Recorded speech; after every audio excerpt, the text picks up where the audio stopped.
Paula, start. Have you ever had one of those moments where you're racing home to use the bathroom because you really got to go, and you get in there and you're all finished doing what you need to do, and you look over and realize there's no paper left on the toilet roll, and you're just hoping that somebody's around so they could bring you some? Well, have you ever thought about the time when there wasn't toilet paper? And what did people do prior to the invention of toilet paper?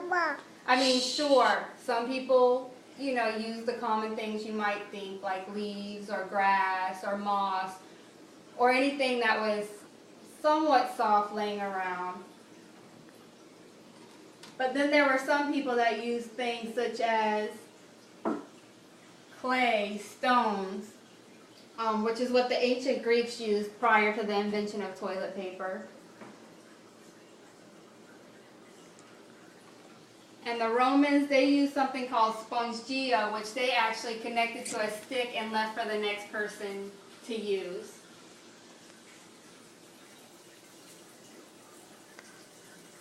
And some people used corn cobs when we used to have outhouses.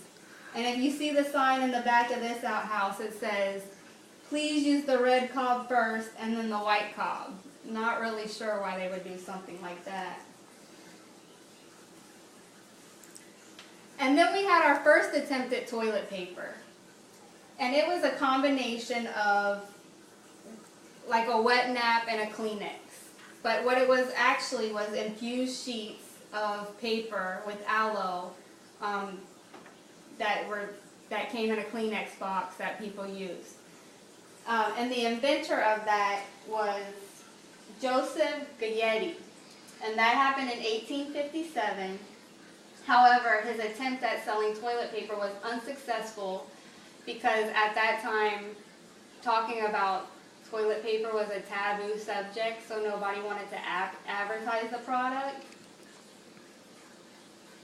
So, since that product was unsuccessful, people went back to using the Sears and Roebuck Company catalog.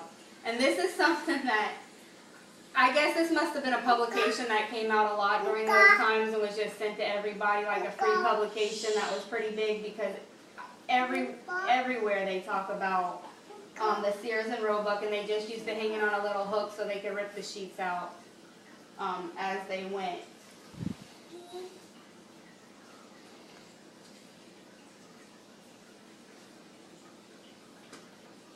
And then finally it happened.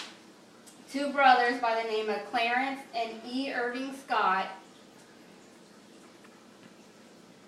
took a second attempt at creating, or actually created the toilet paper roll that we're familiar with today. And they did that in the year of 1890. And initially it didn't take off either, and they were afraid to advertise it again, so they listed it under the name of the company they worked for at the time because they didn't want to take credit for it, which was Waldorf. And then finally, it became the product that we know today, which is Scott tissue. So, in conclusion, what we've learned is what people did prior to the invention of toilet paper, when it was invented and by whom, and the benefits of having it.